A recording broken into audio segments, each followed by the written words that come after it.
नमस्कार, जय जय सिया राम। पूजा पाठ के इस परिवार में हम आपका हार्दिक स्वागत करते हैं। भगवान सूर्य की किरणें सभी लोकों में निरंतर बहती रहती हैं। भगवान सूर्य ही ग्रहों के अधिपति और प्रवर्तक माने जाते हैं। दिन में तो यह स्वयं साक्षात दर्शन देते हैं, परंतु रात्रि के समय अपनी सारी शक्तियों को अग्नि में निहित कर देते हैं। तो जो सूर्य भगवान की पूजा करते हैं, दिन में तो वह स्वयं भगवान सूर्य की ही पूजा कर लेते हैं, परंतु रात्रि में अग्नि को ही सूर्य मानकर पूजा किया करते हैं। ऐसा सौर धर्म का मत और पुराणों का कहना है। महर्षि याज्ञवल्क्य ने भगवान सूर्य की उपासना करके ही शुक्ल यजुर्वेद को प्रकाशित किया था। सूर्य देव के अनुग्रह से ही देवी द्रौपदी को अक्षय पात्र की प्राप्ति हुई थी। महर्षि अगस्त्य ने भगवान श्री राम को युद्ध क्षेत्र में श्री आदित्य हृदय स्तोत्र का ही उपदेश दिया था, जिसके पाठ से ही भगवान श्री राम ने युद्ध में विजय का वर्ण किया, उनको विजय की प्राप्ति हुई। भगवान सूर्य से ही राजा सत्राजित को स्यमंतक मणि प्राप्त हुई, जिसके माध्यम से राजा सत्राजित को निष्दिन स्वर्ण लाभ प्राप्त होता था। अपनी पुत्री के श्राप से कुष्ठ रोग से पीड़ित मयूर कवि ने भगवान सूर्य की आराधना की और सूर्य शतक की रचना की, जिसके माध्यम से उनका कुष्ठ रोग दूर हो गया। इस तरह से शास्त्रों और पुराणों में भगवान सूर्य के कई अनुग्रह प्राप्त होते हैं। हमें भी सुख संपत्ति, धन धान्य, आयु आरोग्य की प्राप्ति के लिए भगवान सूर्य की आराधना करनी चाहिए। भगवान सूर्य की आराधना करने से पूर्व उनके परिवार के विषय में जानना चाहिए। गोस्वामी तुलसीदास जी कहते हैं, जाने बिनु न होय परतीति, बिनु परतीति होय नहीं प्रीति। अर्थात जब तक आप किसी को जानते नहीं, तब तक उस पर आपका विश्वास नहीं होता, और जब तक विश्वास नहीं होता तब तक प्रेम की स्थापना संभव नहीं है, तब तक आप उनसे प्रेम नहीं कर सकते हैं। तो आज इस वीडियो के माध्यम से हम भगवान सूर्य के परिवार के विषय में जानेंगे। आइए इस वीडियो को हम आरंभ करते हैं।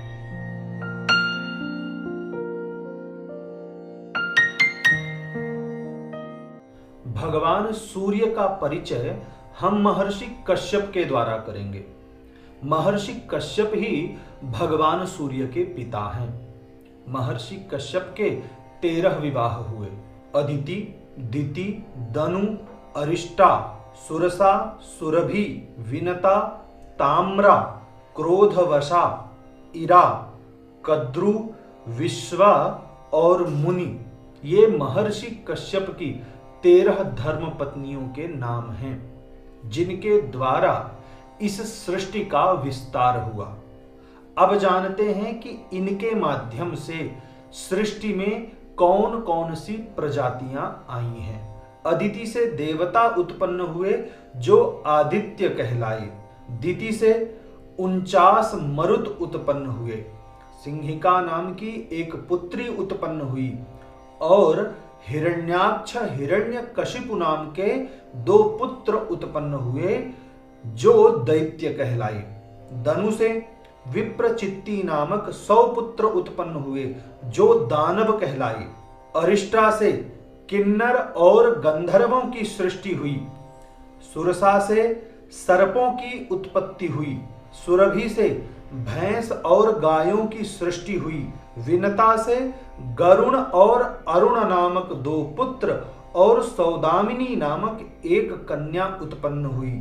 यही गरुण भगवान विष्णु के वाहन हैं, अरुण भगवान सूर्य के सारथी हैं, और सौदामिनी नभमंडल में बिजली के स्वरूप में परिणित हो गईं। ताम्रा से शुकी, शेनी, भासी इत्यादि 6 कन्याएं हुई, जिन्होंने तोता, उल्लू, बाज, गीध, कबूतर, हंस, सारस, बकरा, घोड़ा, भेड़, ऊंट और गधों के संसार का प्रादुर्भाव किया। क्रोध वसा से राक्षसों की उत्पत्ति हुई। ईरा से घास, वृक्ष, लता और झाड़ियों की उत्पत्ति हुई। कद्रु से नागों की उत्पत्ति हुई। विश्वा से यक्षों की उत्पत्ति हुई और मुनि नामक पत्नी से अप्सराओं की सृष्टि उत्पन्न हुई। इस तरह से कश्यप ऋषि के माध्यम से ही इस संसार में सृष्टि का विस्तार हुआ। अब आते हैं भगवान सूर्य के परिवार में। तो भगवान सूर्य के पिता हुए कश्यप ऋषि, उनकी माता हुई अदिति। अदिति से भगवान सूर्य आए, जिनका नाम आदित्य पड़ा। भगवान सूर्य की 3 पत्नियां हुई। हालांकि कई पुराणों में 5 पत्नी होने का भी प्रमाण प्राप्त हुआ है, पर मुख्य रूप से जिनका वर्णन किया गया है वह 3 हुई, संज्ञा, राज्ञी और प्रभा। जिनमें से प्रभा से प्रभात नामक पुत्र की प्राप्ति हुई, राज्ञी से रैवंत नामक पुत्र की प्राप्ति हुई और संज्ञा से वैवस्वत, मनु, यम और यमुना नामक 3 संतानें हुई। भगवान सूर्य के ताप को सहन ना कर पाने के कारण संज्ञा देवी भगवान सूर्य को छोड़ करके जाने लगी। तब उन्होंने अपने शरीर की छाया से ही अपने जैसी ही एक देवी को उत्पन्न किया और उन्हीं को भगवान सूर्य की सेवा में लगा दिया और कहा कि आप जो हैं भगवान सूर्य को यह मत बताइएगा कि आप संज्ञा नहीं हैं, क्योंकि वह छाया एकदम संज्ञा की प्रतिमूर्ति थी, उनके जैसी ही दिखती थी। तो छाया ने कहा, जब तक भगवान सूर्य विशेष आग्रह नहीं करेंगे अथवा जोर जबरदस्ती नहीं करेंगे तब तक मैं उन्हें सत्य नहीं बताऊंगी। ऐसा आश्वासन पाकर संज्ञा देवी जो हैं कुरुक्षेत्र आ गई और उन्होंने बड़वा अर्थात एक घोड़ी का स्वरूप बना करके वहां वो तपश्चर्या करने लगी। यहां भगवान सूर्य ने छाया को ही संज्ञा मान लिया और उनके माध्यम से सावर्णी, मनु और शनि नामक 2 पुत्र, तपती और विष्टि नामक 2 कन्याओं की प्राप्ति हुई। विमाता होने के कारण छाया देवी यम और यमुना से थोड़ा सा अलग प्रेम रखती थी, जो यम और यमुना से सहा नहीं गया। तो यमुना और तपती में सदैव झगड़ा हुआ करता था। झगड़े का परिणाम ऐसा हुआ कि दोनों ने एक दूसरे को श्राप दे दिया और जल के रूप में परिणित हो गई। वृंदावन में जो यमुना नदी है वह भगवान सूर्य की पुत्री है और ताप्ती नामक एक जो नदी है वह भी भगवान सूर्य की पुत्री है। तो इस तरह से आपस में श्राप के कारण यह दोनों नदी के रूप में परिणित हो गई। यम ने भी अपनी विमाता छाया देवी से दुर्व्यवहार किया और पिता से शिकायत कर दी कि यह हमारी माता नहीं है। तो भगवान सूर्य छाया के पास आए और उन्होंने जोर जबरदस्ती से छाया देवी से पूछा। तब उन्होंने बताया कि मैं संज्ञा नहीं हूं, मैं छाया हूं। संज्ञा देवी यहां से चली गई हैं। भगवान सूर्य ने ध्यान लगाया तो पाया कि कुरुक्षेत्र में घोड़ी का स्वरूप, बड़वा का स्वरूप बना करके संज्ञा देवी रह रही हैं। तो भगवान सूर्य ने भी एक अश्व का स्वरूप बनाया, घोड़े का स्वरूप बनाया और संज्ञा देवी अर्थात बड़वा के पास चले गए। छाया भगवान सूर्य की 4थी पत्नी और बड़वा यह भगवान सूर्य की 5वीं पत्नी हुई। तो इस प्रकार से भगवान सूर्य की 5 पत्नियां हुई। संज्ञा जो बड़वा के स्वरूप में थी, भगवान सूर्य ने अश्व का रूप धारण करके कई वर्षों तक विहार किया, जिनके माध्यम से 2 पुत्र की उत्पत्ति हुई, नासत्य और दस्त्र, जो अश्विनी कुमार के रूप में जाने जाते हैं। इस तरह से भगवान सूर्य के 11 संतानों का वर्णन शास्त्रों में उपलब्ध है। यह जानकारी तो उनके परिवार के विषय में हो गई। अब कुछ अन्य जानकारी भी ग्रहण करते हैं।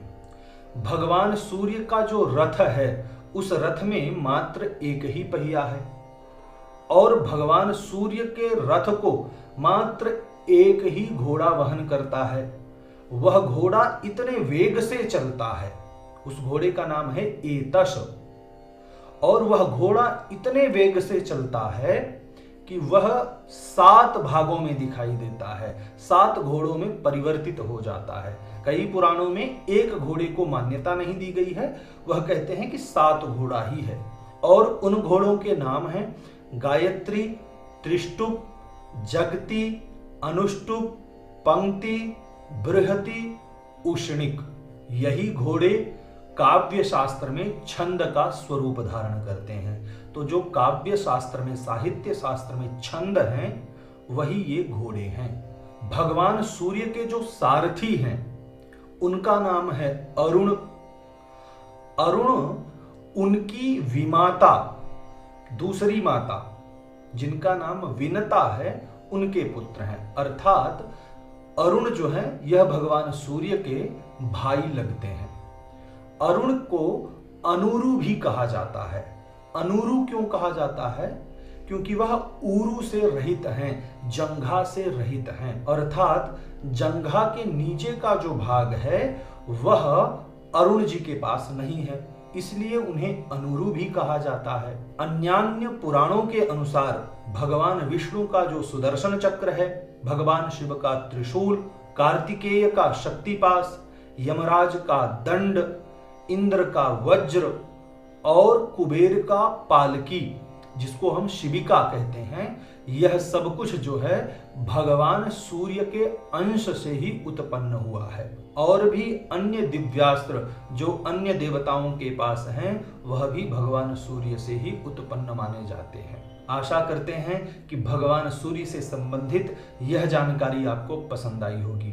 भगवान सूर्य के विषय में अगर आप और जानना चाहते हैं तो नीचे कमेंट बॉक्स के माध्यम से हमें अवश्य बताइए।